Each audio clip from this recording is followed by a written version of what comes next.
అమ్మా ఎక్కడి నుంచి వస్తున్నారు? రేపగొమ్మ నుంచి. మీకు ప్రభుత్వం నుంచి నష్టపరిహారం అందిందా? అందిందండి. ఓకే, ముంపు ప్రాంతాల్లో మీది కూడా ఉందా? ఉన్నదండి. ఎంత అందింది ప్రభుత్వం నుంచి నష్టపరిహారం? 6,36,000.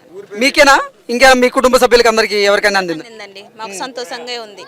మీతో పాటు మీ మండలంలో కానీ మీ గ్రామంలో కానీ ఎంతమందికి అంది ఉండొచ్చు? అందరికి అందిందండి. ఏమంటున్నారు మరి?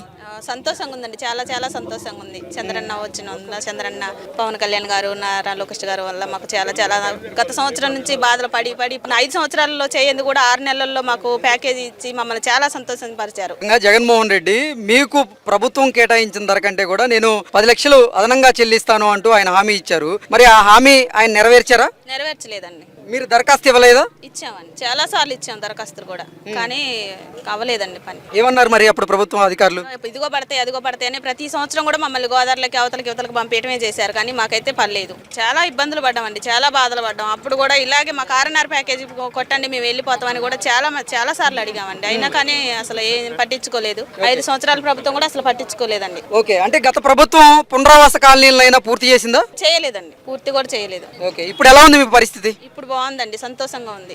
చంద్రన్న వచ్చిన తర్వాత మాకు సంతోషంగా ఉంది, చాలా సంతోషంగా ఉందండి.